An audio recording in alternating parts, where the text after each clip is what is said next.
It is Thursday evening and you are standing at the fish counter of your grocery store with about 40 seconds to make a decision. Behind the glass are 6 trays on crushed ice. The cards say Fresh Atlantic, Wild Caught, product of more than one country, $14 a pound. You do what everybody does. You look for the one that seems least gray and you point at it. The young man behind the counter drops it on the scale without looking at it either because nobody ever taught him what he would be looking for. You unwrap it at the sink at home and there is a smell. Not a strong one. Just a small note of something that is not the ocean, and you tell yourself it is fine because fish smells like fish, and because you have already paid. You cook it carefully. You do not overcook it. And still, it comes to the table falling apart into wet threads instead of holding in flakes, with a soft, flat sweetness that coats the back of your mouth and a faint metal edge underneath, like a penny. Your husband eats a third of it and says it is good. You scrape 2 portions into the bin and open a window because the kitchen still smells. And here is the part that costs the most. You do not conclude that you bought a bad fish. You conclude that you are not really a fish family, that fish only works in restaurants or near the coast, or worked at your grandmother's house when everything tasted better anyway. So, you stop buying it. Every piece of information you needed was on the outside of that fish, in 6 places, in plain sight, before your card ever came out of your wallet. There is no luck at a fish counter. There never was. A fish is the most honest thing in the store. A steak will not tell you how it was raised. A tomato will not tell you when it was picked. But a fish carries the record of its own last day on its eyes, its gills, its spine, its belly, and its skin. And it does not know how to lie. Every family that ever lived near water once knew how to read it. Then we moved inland. Fish started arriving cut into rectangles with the head and gills and skin removed, and within 2 generations, it was gone. I grew up here, in America. Fish in my house came out of the freezer in a box with a picture of a boat on it. Then I moved to Japan as a grown man, and the first thing that broke in my head was the fish. Not the sushi. Everybody expects the sushi. It was an ordinary Tuesday at a covered market where a woman in an apron and rubber boots refused to sell me a fish. I had pointed at one. She picked it up, turned it over, lifted the flap behind its head with her thumb, and held it out toward my face. Then she put it down, picked up a different one, and did the same 3 things in the same order, and I could see it. No vocabulary for it, no training, less than a year in the country, and I could see it immediately. None of this is subtle. It only looks subtle because nobody has ever pointed at it. She came back to it every week for 2 years, and what she was teaching was a checklist. 7 checks, in the order she did them. The eye, the gill, the spine, the belly, the smell, the skin, and the cut. 90 seconds on a whole fish. 4 of the 7 still work on a fillet under plastic wrap, which matters because that is what America mostly sells, and everyone is free. Stay to the end for number 7 because 6 of these tell you how old a fish is, and the 7th tells you something else entirely. One thing first, because the whole video swings on it.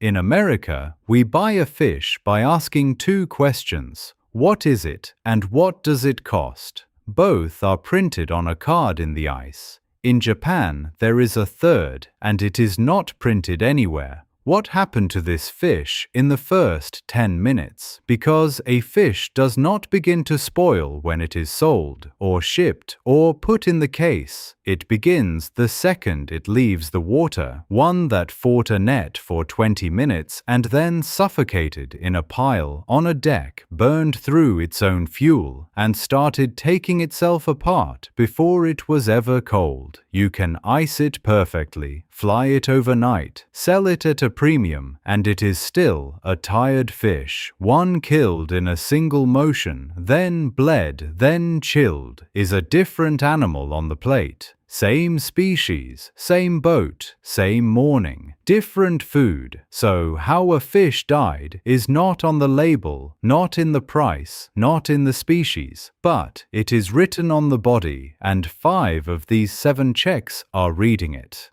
Number 1. The eye.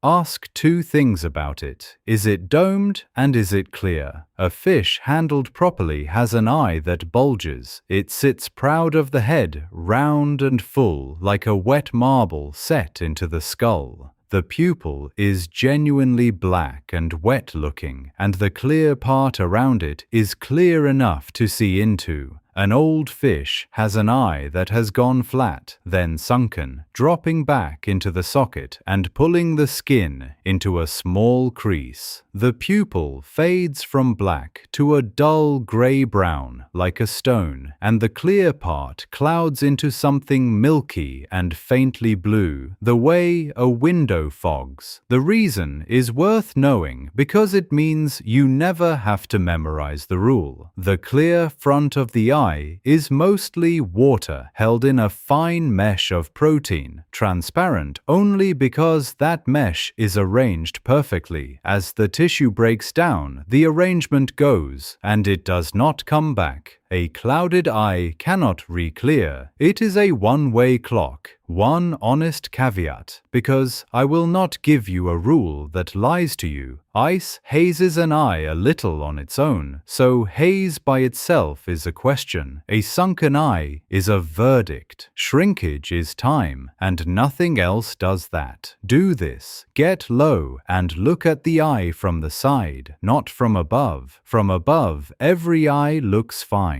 From the side, you can see instantly whether it stands out of the head or has fallen back into it. Number 2. The gill. This is the one the woman at the market did first, and after 2 years, I understood why. If you are only allowed 1 check, take this one. Lift the hard flap behind the head with your thumb. It opens like a door. Underneath are the gills in fine red combs. On a fish that is genuinely fresh, that red is startling. Wine red, blood red, almost too bright to look like food. The filaments are separate and neat and lie against each other in order, and whatever moisture is on them is clear and slippery. As the fish ages, that red walks down a path that never reverses. Bright red to a duller brick, then to brown, then to the grey tan of a wet paper bag. The neat combs mat together in clumps. The clear slime goes milky, then thick, then it strings when you touch it. The mechanism is the same one that turns a cut apple brown. The gill is the most blood-rich tissue on the animal, and that red is iron in the blood holding oxygen. Once the fish stops living, the iron sits in air and oxidizes on a predictable schedule. You are not looking at a stain. You are reading a chemical timer. It is also the check that is hardest to fake and easiest to hide, which is why a fish laid out with its gill covers clamped shut and its head buried in ice deserves a second thought. Do this.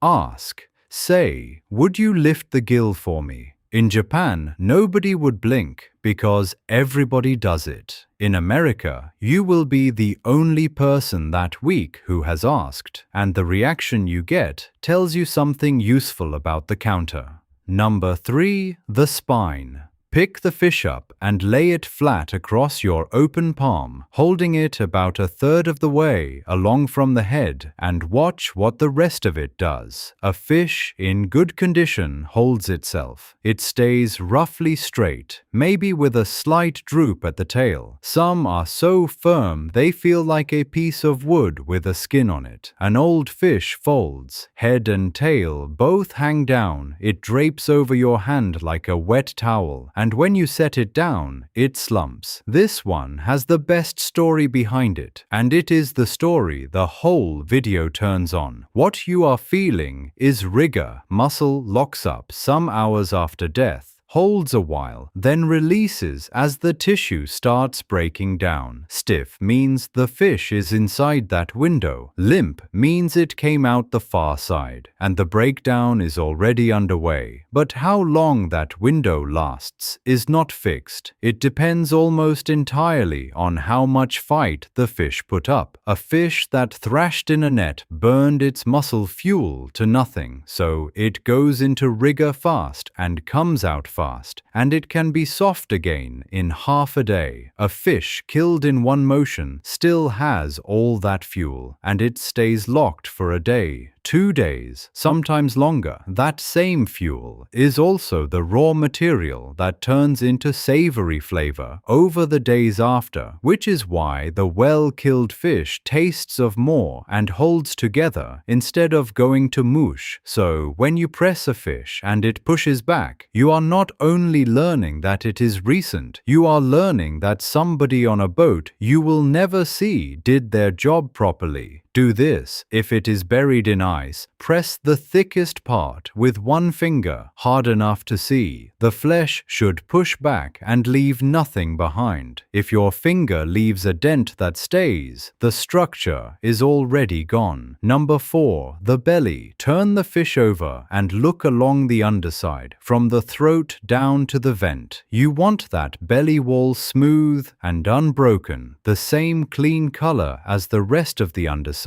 taut rather than slack, and the vent at the back end tight and closed. What you are hoping not to find is a belly that has split open on its own, a soft area that gives when everything around it is firm, a yellowish or greenish stain along the belly line, or a vent that is open and pushed out. The mechanism is one most people have never heard and never forget once they have. A fish's gut is full of enzymes whose entire purpose is to dissolve other animals into soup. Those enzymes do not know the fish has died. They keep working, and with nothing left to digest, they digest the fish from the inside, starting with the belly wall, which means the clock is not the same for every fish on that ice. One caught with an empty stomach can hold for days. One caught in the middle of a heavy feed is loaded with active enzymes and can eat a hole in its own belly overnight. That is exactly why Japanese boats gut fish at sea within minutes of landing them, and why it is worth noticing whether the fish in your case has been gutted at all. One that arrives ungutted 3 days out has been quietly dissolving the entire trip.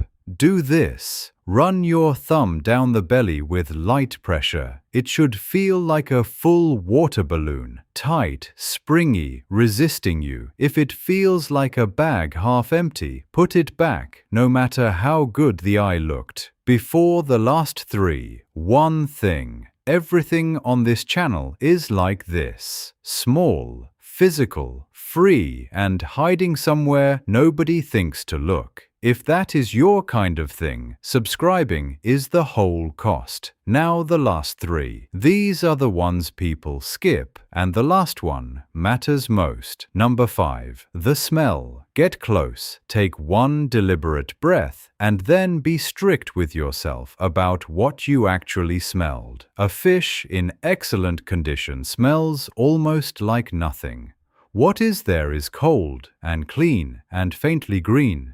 People who work with fish all day call it cut cucumber, or the inside of a melon, or rain on a stone jetty. It does not stay in your nose. A fish past its best smells like fish. That flat, sour, faintly ammoniac smell most Americans think is simply what fish is. Here is what that smell actually is, and it is the most useful fact in this video. It is not fish. A living fish does not contain it at all. Sea fish carry a compound in their flesh that lets them survive the salt and pressure of the ocean. It is odorless, harmless, and doing an important job while the fish is alive. When the fish dies, bacteria begin converting that compound into a different one, and the new one has a powerful smell, and that smell is the one you know. It is the exact smell of a bad fillet, of a fish stick, of a kitchen you want to open a window in. So the fishy smell is not a property of fish. It is a measurement of bacterial time, and you can read it with your nose from 2 feet away, which means the sentence "I do not like fish" is, for an enormous number of Americans, not a statement about fish at all. It is a statement about the supply chain they have had access to. I have watched people who avoided fish their whole adult lives eat a properly handled one and go quiet. One honest exception: shark, skate, and ray genuinely smell faintly of ammonia even when perfectly fresh because of how their bodies handle salt. That is normal for those, and only those. Do this. Smell it before you buy it and hold the standard high. Not, does it smell bad, but does it smell of anything at all? Number 6. The skin. Step back and look at the whole animal. You are judging 2 things: whether it looks wet and whether it looks like metal. A fresh fish has a shine that is genuinely metallic. Shiny like a coin, like a knife blade, with color that shifts as you move your head. Blues and greens and violets sliding over the silver. The scales are locked flat and tight, and if you drag a thumb against the grain, they all resist you together. An older fish goes dull and chalky. The colors drain toward a uniform gray. Scales lift. Stray ones come away on your fingers, and there are bare patches on the flank. The slime goes from clear and slippery to thick, milky, and tacky.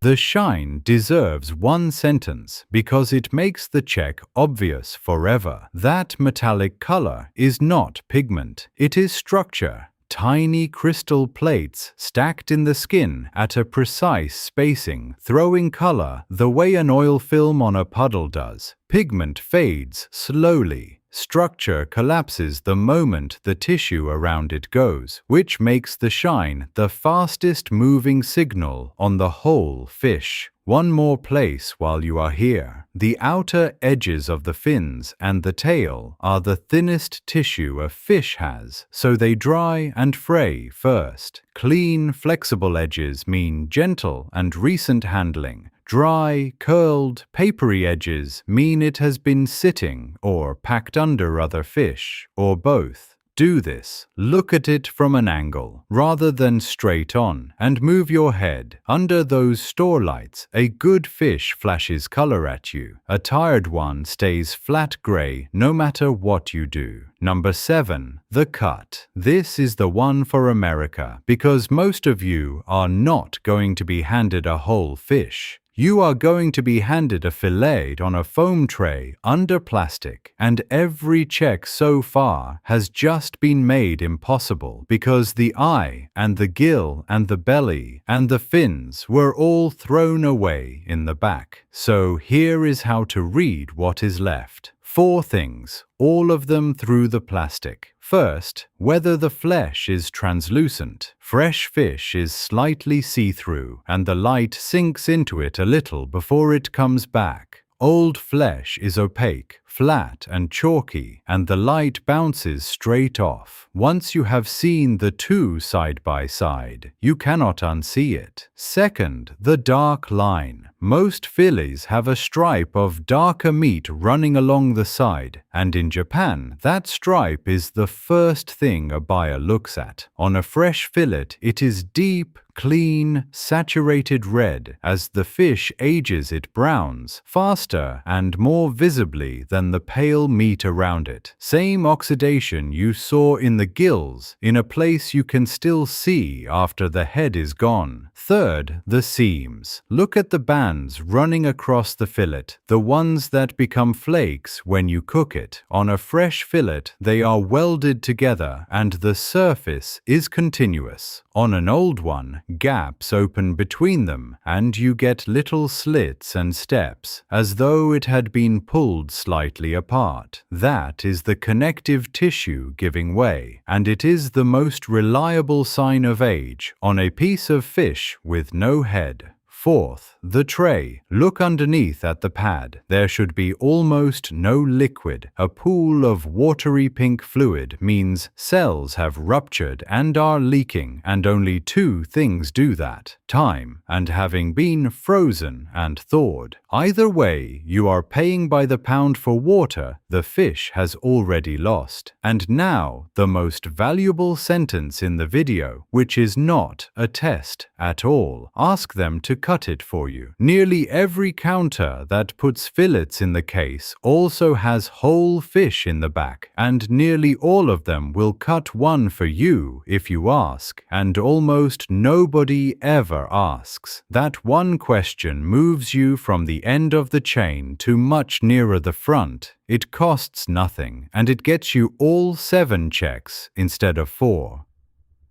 Do this.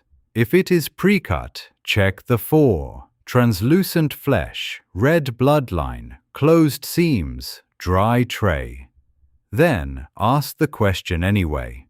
So, 7 things. The eye, domed and clear, judged from the side. The gill, wine red and neat under the flap. The spine, holding itself straight across your palm. The belly, tight as a full balloon with a closed vent. The smell, cucumber and cold seawater and nothing else. The skin, metallic, throwing color as you move. And the cut, translucent, red-lined, seamless, on a dry tray, 90 seconds, free, and you can start on Thursday. But before you go, look at that list again, because there is something in it that took me years in another country to see. Count how many of the 7 are actually measuring age. The eye, yes. The gill, yes. The seams, yes. But the spine is not measuring age. It is measuring whether that fish was killed in one motion or fought for its life for 20 minutes. The belly is measuring whether anyone bothered to gut it on the boat. The skin is measuring whether it was handled gently or thrown into a pile. The tray is measuring whether it was frozen and thawed and sold to you as fresh, which means most of the checklist is not asking how old is this fish. It is asking whether anybody along the chain took care. That is the whole Japanese difference in one sentence, and it has nothing to do with sushi or with some inherited national talent for seafood. They buy fish by asking about the handling. We buy fish by reading the species and the price off a card, and the consequence goes in the direction nobody expects. The $4 mackerel that was handled properly beats the $22 fillet that was not. Every time. It is not close. The expensive fish in your case is expensive because of what it is. It is good because of what was done to it. Those are 2 completely different facts, and only one of them is printed on the card. Which brings me to why all of this disappeared here, and it is not a conspiracy. Heads and guts are weight a store cannot sell. A fillet is easier to price and easier for a nervous customer to look at. Every decision in that chain is reasonable on its own, and look at what they add up to. The eye is gone, the gill is gone, the belly is gone, the fins are gone, and the shape that would have let you feel the spine is gone. All 6 places where a fish tells the truth about itself removed in the back room, and once you cannot check, you stop knowing how to check.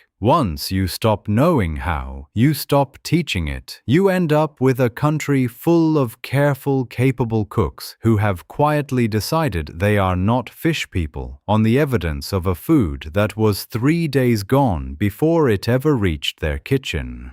So, here is what I would like you to do, and it is smaller than you think. This week, go to the counter and buy nothing. Just go and look. Get low and look at an eye from the side. Ask somebody to lift a gill for you. Lean in and take one honest breath. Move your head and see whether the skin throws color at you. Do it once with your own eyes and your own nose and your own hand, and it is yours. This is not knowledge you have to maintain. It is closer to learning when bread is done. Then, the week after, buy the cheapest whole fish they have. Mackerel, sardine, porgy, croaker, whatever the small silver thing in the corner is. The cheap ones are often the freshest in the case because they have to move fast and nobody is holding them back for a better price. Salt it, let it sit 20 minutes and cook it under a hot broiler until the skin blisters. No sauce, no lemon, no crumbs. If that fish is right, everybody at your table will know within one bite, and none of them will be able to tell you why, and you will know exactly why in 7 parts. Then, tell me in the comments which of the 7 you had never heard of. My guess is the belly or the smell, and tell me what your fish counter actually looks like. Whole fish behind the glass or only trays, because I read every one of these. Next time, I am going to tell you the thing that sounds like the opposite of everything I just said and is not. The best sushi restaurants in Tokyo, the ones people wait months for, are not serving you the freshest fish. Many are serving fish held deliberately for 3 days or 10 days, and in one case I watched